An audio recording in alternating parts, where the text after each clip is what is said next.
Di Gigantomachia, ketika bumi melahirkan dendam para Titan telah tumbang. Zeus duduk di tahta Olympus. Langit kini berada dalam genggamannya. Petir menyambar atas perintahnya. Para dewa muda merayakan kemenangan mereka. Namun jauh di bawah tanah, sesuatu sedang tumbuh. Gaia sang ibu bumi belum memaafkan. Anak-anaknya para Titan dirantai di Tartarus, dikurung oleh generasi yang lebih muda. Dan bagi Gaia, itu adalah penghinaan. Ia bukan sekadar ibu. Ia adalah bumi itu sendiri. Dan bumi tidak pernah lupa. Dari kemarahannya, Gaia melahirkan makhluk-makhluk baru. Mereka bukan Titan. Mereka lebih liar, lebih brutal. Mereka disebut Gigantes. Para raksasa. Tubuh mereka setinggi gunung. Kaki mereka berujung sisik ular. Mata mereka menyala seperti bara. Mereka lahir bukan untuk memerintah. Mereka lahir untuk menghancurkan Olympus. Sebuah ramalan kembali beredar. Para raksasa tidak bisa dibunuh oleh dewa saja. Jika para dewa ingin menang, mereka membutuhkan bantuan seorang manusia. Zeus mendengar ramalan itu. Dan untuk pertama kalinya sejak Titanomachy, ia menyadari satu hal. Ia tidak sepenuhnya tak terkalahkan. Para raksasa menyerang. Gunung-gunung dilempar ke langit. Batu-batu raksasa menghantam gerbang Olympus. Poseidon membalas dengan gelombang setinggi benua. Athena berdiri dengan tombak terangkat. Ares bersiap untuk perang. Namun para raksasa tidak mundur. Mereka memanjat Olympus untuk sesaat. Para dewa yang pernah mengalahkan Titan merasakan ketakutan yang sama. Karena musuh kali ini tidak datang dari langit. Ia datang dari bumi itu sendiri. Di tengah kekacauan itu, Zeus mencari sang manusia yang diramalkan. Namanya Herakles. Setengah dewa, setengah manusia. Anak Zeus yang lahir dari dunia fana. Dan mungkin satu-satunya harapan Olympus. Namun perang belum benar-benar dimulai. Gigantomachy bukan hanya pertempuran kekuatan. Ia adalah benturan antara generasi lama dan baru. Antara bumi dan langit. Antara dendam dan takdir. Ketika para dewa turun ke medan perang Olympus tidak lagi aman. Langit dipenuhi batu raksasa. Gunung-gunung terbelah. Petir Zeus menyambar tanpa henti. Namun para Gigantes tidak gentar. Mereka tidak seperti Titan yang teratur. Mereka liar, lahir dari kemarahan Gaia.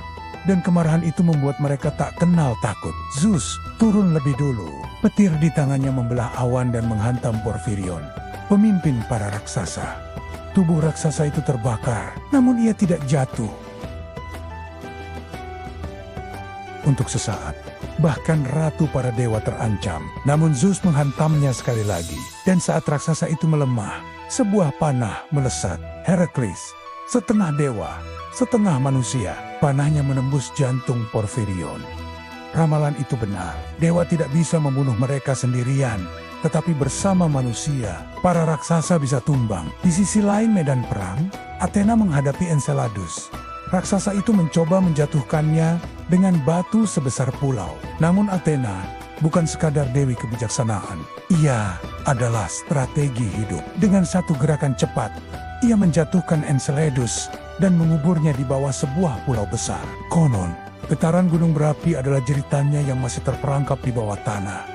Poseidon tidak tinggal diam. Dengan trisulanya, ia menghantam Polybotes dan mengirimnya terlempar ke laut. Sebuah pulau konon tercipta dari tubuh raksasa yang terhempas itu.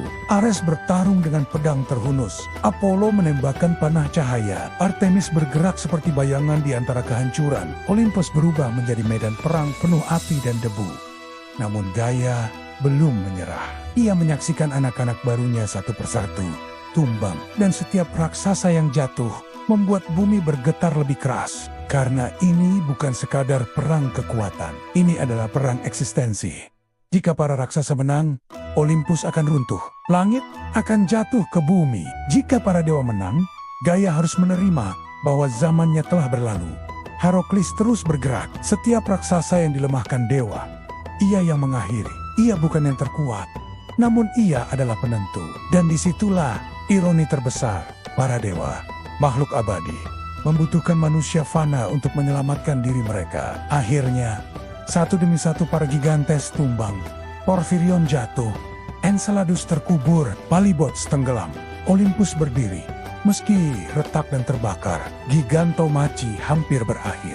Namun kemenangan ini membawa kesadaran baru. Zeus kini memahami sesuatu yang tidak ia sadari sebelumnya. Musuh tidak selalu datang dari atas. Kadang ia lahir dari tanah yang kita pijak. Setelah para raksasa tumbang, debu perlahan turun. Petir Zeus tidak lagi menyambar tanpa arah. Gunung yang terlempar kini diam membisu. Dan di lereng Olympus, tubuh para raksasa terbaring tak bernyawa. Gigantomachie telah berakhir. Para dewa menang, namun kemenangan kali ini terasa berbeda. Tidak seperti saat Titan tumbang. Karena musuh kali ini lahir dari bumi itu sendiri. Dari Gaia, ibu dari segalanya. Zeus berdiri memandang medan perang. Olympus selamat, para dewa masih hidup. Namun untuk pertama kalinya, mereka sadar bahwa kekuasaan mereka tidak mutlak. Para Titan pernah jatuh, para raksasa pun tumbang. Tetapi setiap kali satu generasi berkuasa, bumi melahirkan tantangan baru. Seolah alam semesta tidak pernah membiarkan satu kekuatan berdiri terlalu lama tanpa diuji. Herakles berdiri di antara para dewa, setengah manusia, setengah ilahi. Dialah kunci kemenangan. Ramalan itu benar, tanpa darah manusia para raksasa tak bisa dikalahkan, dan disitulah perubahan besar terjadi. Sejak hari itu, manusia tidak lagi dipandang sebagai makhluk kecil. Mereka adalah bagian dari keseimbangan kosmik. Olympus mungkin tinggi, namun takdir dunia tidak sepenuhnya berada di tangan para dewa. Tubuh Enceladus yang terkubur di bawah pulau masih bergemuruh hingga kini. Letusan gunung berapi disebut sebagai napasnya. Tubuh Polybotes di dasar laut menjadi legenda tentang pulau yang bergerak. Dan gema langkah para raksasa masih dipercaya sebagai gempa yang mengguncang bumi. Gigantomachie tidak benar-benar hilang. Ia hidup dalam alam itu sendiri. Gaia tidak berbicara. Ia tidak menyerang lagi. Namun ia tetap ada. Diam, mengamati, karena bumi tidak pernah benar-benar kalah. Ia hanya menunggu waktu. Zeus kembali ke tahtanya. Petir masih berada dalam genggamannya. Namun kini ia tahu sesuatu yang tidak diketahui Kronos dahulu. Ketakutan pada ramalan hanya melahirkan kehancuran. Uranus takut pada anaknya. Kronos takut pada anaknya. Zeus memilih jalan berbeda. Ia tidak menelan anak-anaknya. Ia tidak memenjarakan semua ancaman. Ia menjaga keseimbangan. Setidaknya untuk sementara. Gigantomachie menandai satu hal penting.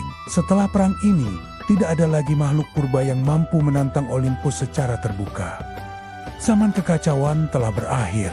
Zaman tatanan dimulai. Para dewa kini memerintah dari puncak Olympus, mengawasi manusia, mengatur takdir, dan sesekali ikut campur dalam perang dan cinta. Namun bayangan masa lalu tetap ada, karena dalam mitologi Yunani, kekuasaan selalu berdiri di atas sejarah pemberontakan. Dan suatu hari nanti, bahkan para dewa pun akan menghadapi ujian lain. Gigantomachie bukan hanya perang para dewa melawan raksasa. Ia adalah pengingat bahwa setiap generasi yang berkuasa akan diuji oleh kekuatan yang lahir dari dasar dunia. Dan selama bumi masih berdenyut, kisah itu tidak pernah benar-benar selesai.